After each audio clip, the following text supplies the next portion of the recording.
Hi, Jasmine. Welcome back. Hello. So Ivy and Jasmine here from the National Guild. We're recording a video about the Armchair Travel Tours session format for Groundwork, the virtual gathering for community arts education and healing. I got that title totally messed up, but those are all the things.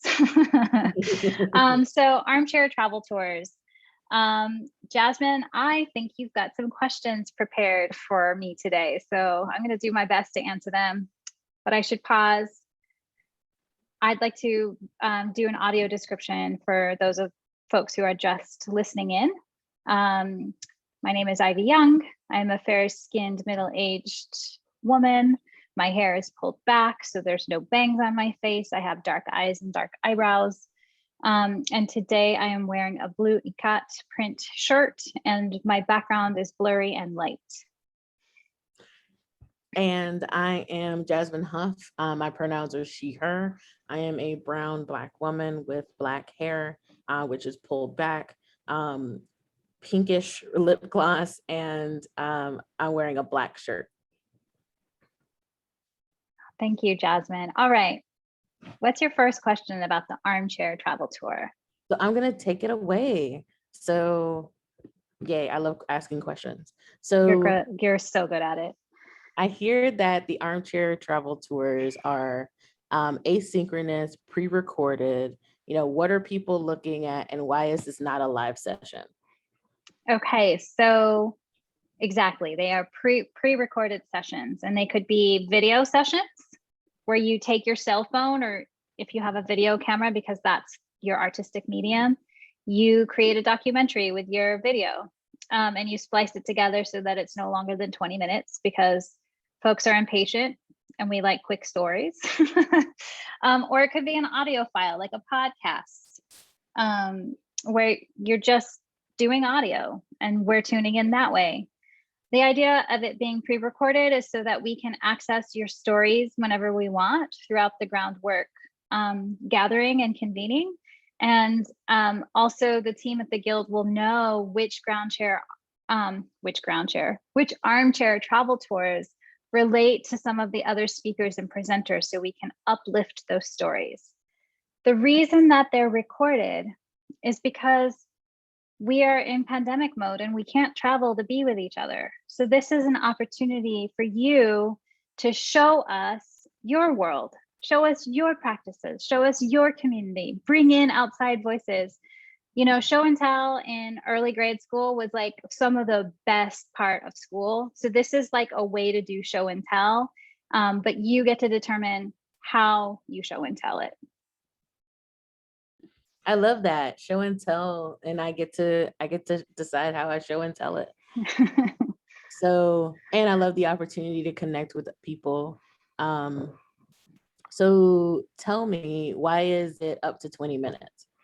Oh yeah, I touched on that ever so briefly, but my sense of it, and I've talked to folks who make videos professionally, is that 20 minutes is actually really long. It's a long time to keep somebody's attention. So it could actually be shorter than 20 minutes, and that would be more than welcome to. But it's different from the proposal process. The proposal submission is just 2 minutes, like a quickie, a pitch, a demo. And then if you are invited, then you get to create your longer story. Awesome. So I don't have to have a full 20 minutes now. I just need the 2 minutes for the demo. That's right. And then it can be as long as you want it to be, just so long as it's not longer than 20 minutes. And how will people see it? People will see it. Well, it depends. Like if it's a video, it'll be uploaded to YouTube on the Guild's account. And people will know about it because as facilitators, we'll point people there, and they'll be curated in such a way so that it matches the content or the track that you call out in your submission proposal. So we'll also communicate it to attendees in email and through an online forum, and it'll be accessible there too. So tell me, what do you mean by community embedded work? All right, that is the big question. So what I'm going to do actually, Jasmine, is I'm going to share my screen, and This is a resource that really unpacks what we mean by community embedded work. It was in true meta kind of level. It was co-created in a community of the Rootwork cohort and their advisors who did guild programming with us last fall and spring and winter. And you can't see very well on my share screen, it's too small, but basically there are this group of collaborators and co-learners really felt that there were 5 pillars of embedded community practice where you're working by, with, and for a community, as opposed to serving a community. So what does it look like when you're truly working by, with, and for community? The pillars they outlined are accountability, connectivity, structural equity, accessibility, and transparency. And then below these like pillars are a whole series of questions that help you frame your practice and really think about how you're accountable or how you're accessible when you're working by, with, and for community. This document is linked in the application materials for the proposal submission and throughout the website. And I'm going to share a little secret. At the very, very bottom, the last word is hyperlinked to another resource created by the cohort, the Rootwork cohort and advisors. And this is really like a Q&A that talks about what does community embedded practice look like, feel like, sound like, kind of thing. Lovely. I love Thanks this. to Rootwork. And so tell me, what do I get? What is the compensation if I'm invited to be a presenter? Well, as an Armchair Travel Tour, who is a presenter like in the asynchronous side, right? You're not a live presenter, you are still a presenter. And all presenters are given entrance to the whole gathering. They can come to any session or any track and hopefully will partake as co-learners throughout the entire thing. And then build community that way.